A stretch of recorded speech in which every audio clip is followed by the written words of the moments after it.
Much, Mr. Moritz. I see that compassion in the way that you deliver your messages about the resilience, about sustainability and agility of the business world in working with other communities of the society. Now, the three speakers are the brilliant minds. Leave me with very little room to ask questions already. But let me do a little bit. I learned from Lao Tzu, one of the ancient philosophers in history. So I would love to ask questions from two ends of the same question. First of all, short-term versus long-term. Every one of us here face that question. You talk about investment. Wonderful. But where's the money? Short-term. What about the future? How do we know that? We love the directions you three gentlemen pointed to all of us in the Asia Pacific, but we cannot guarantee the certainty of the future you described. So, what about short-term, long-term? Let's go with this way, yeah? Is it okay this time? Professor Schwab, briefly. Short-term, long-term. Certainly, we have to think long-term, and as I mentioned, we have to think in strategic terms. This does not exclude to be very preoccupied with certain short-term issues.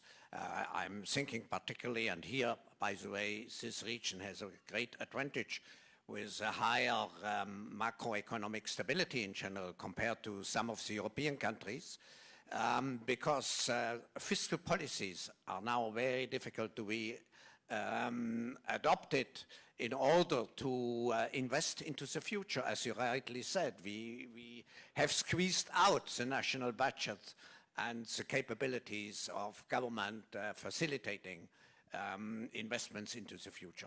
So business has to come in, whatever you can, and I would invest now as far as I can, and particularly invest into being at the top of the digital and green economy, because this will pay the dividends in the future, being at the forefront of the digital and green economy.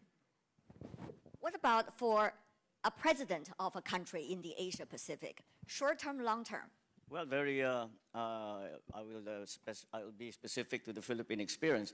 Short-term issues are very simple. It is actually, at this point, it is survival for many of our people, simply because prices of fuel, prices of food has risen up to such an extent that they simply cannot afford to survive without assistance from the government. And hence, we are still presently in the Philippines providing just direct cash transfer payments. This is not something that we prefer to do. I don't think that anyone is particularly enamored with direct cash transfer payments, but it is the only way that we can mitigate the situation that our people have. So that is something that we are hoping with the creation of jobs and with the growth of the economy to slowly begin to dial down. And it is with the pandemic beginning to ease, at least in our case, then there's a great deal of hope that emergency situation will slowly resolve itself into some kind of normalcy. In the long term, there really are, I agree with Mr. Moritz, the changes that need to be made are structural. They have to be done structurally because this is a different world, this is a different economy. And as we were discussing in the green room, he says, we're not playing catch up. And I said, even if you were, what are we trying to catch up to, 2019? I don't think that that's the plan. And so we have to be, we cannot be too married to the ideas that we were holding as truths before, and we have to be willing to make big changes, but with recognition that from what is actually happening around the world. But when we make these structural changes, I like to pick up on the point that Dr. Schwab made, is innovation. We must allow still innovation we must still continue to encourage innovation and to recognize innovations that can actually help and immediately put them into play, or put that, if it's a product, to market, or if it's a system, to implement that system. So the agility that Mr. Moritz is saying, I think, is the key to the future in the long term for not only the ASEAN, Asia-Pacific region, Indo-Pacific region, but for the whole world. Thank you, Mr. President. Short-term, long-term, Mr. Moritz. let's be very clear for the politicians and the business leaders in the room. You actually need to survive the next 2 years to be able to thrive over the long term. And that requires you to deliver the trust and the outcomes and the immediacy to have the confidence and the trust of others to be willing to change for the long term. You need to deliver the results in the next 2 years to find the investment capacity to fuel the future. So as we think about this, it's a combination of two things. One is making sure you're delivering on the explicit needs in the short to enable the success in the long. Second is to describe and enable the journey. Right now, we talk about climate, for example, and Klaus's point and the president's points. It is not so black and white or binary to stop X and to move to Y. That'll be catastrophic to some economies and communities. It is the journey, a just and inclusive journey, that's going to be very important. And making sure that narrative is better understood by our stakeholders to better manage the short and long term is very, very important. Second question. What kind of state of the world are we in, and therefore the Asia-Pacific region? Is it being defined as, you know, I could use in many different languages to describe the same thing or similar things, but in English it will be rivalry, competition, or cooperation, which we have seen in trade mechanisms, at least in the Asia-Pacific region for decades. Maybe we start with Mr. President on that.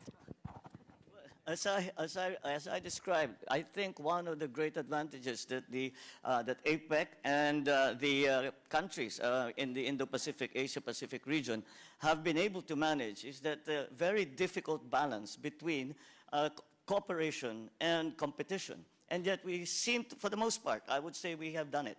And that is what has driven the growth of the region, is that we are able to compete with one another. But when we find opportunities where partnerships will give the better result, we are all perfectly willing to enter into those partnerships as well. So that, I think, is going to be key. We have done it before. It is the nature of APEC. If we continue to do that and strengthen that, I think it will be to the great benefit of all countries. Thank you. Professor? I think we should not underestimate the social pressures which make governments in principle today more egoistic, because they have to serve their people first. But it's a responsibility, despite this situation, for business leaders and particularly for political leaders.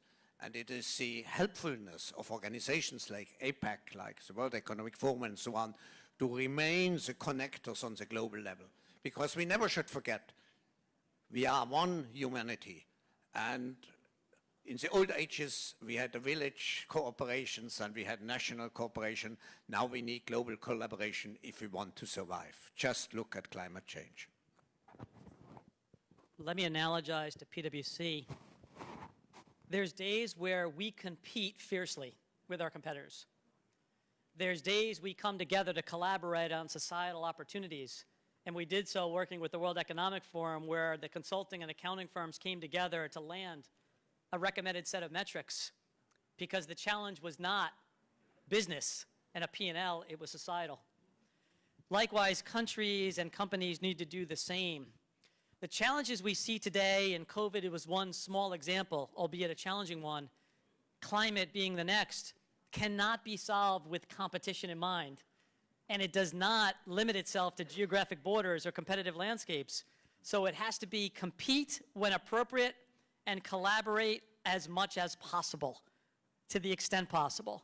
And as we sit here today, we are starting to see more signs where the world is trying to take those on, coming out of the G20 meetings or some of the other meetings that have been recently announced. And that hopefully gives us some more bright spot in the world of clouds that we see in front of us. And I'm sure the fruitful results, shall I say, of the G20, particularly on the sidelines, many bilateral meetings, including between the two world's largest economies, going to bring us a lot of opportunity for cooperation as well. Last question. Oh my God, we only have 30 seconds left. Maybe we have 1 more minute for our speakers. Just very briefly, you all talk about building trust.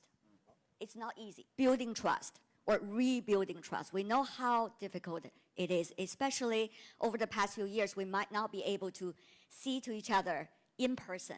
And we can see each other's shoes also, not just here through Zoom, right? So on that point, how that we can efficiently rebuild trust?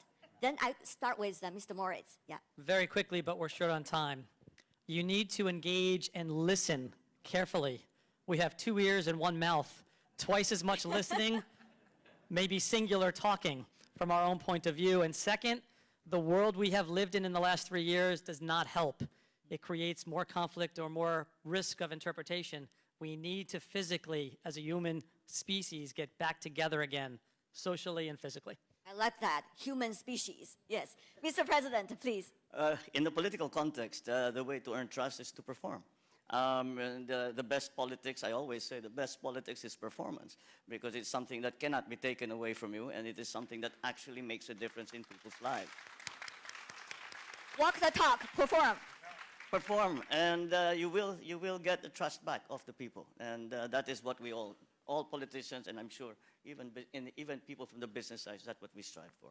Thank you so much. Professor Schwab. Short answer. Microphone. Short answer: to be trusted leaders. Now, what does it mean to be a leader and a trusted leader? You have to have brains, soul, heart, muscles, and good nerves. Let me explain. You have to be really professionals who look forward, strategists. So you have to have purpose. I think you get the trust if you show that you live up to a purpose.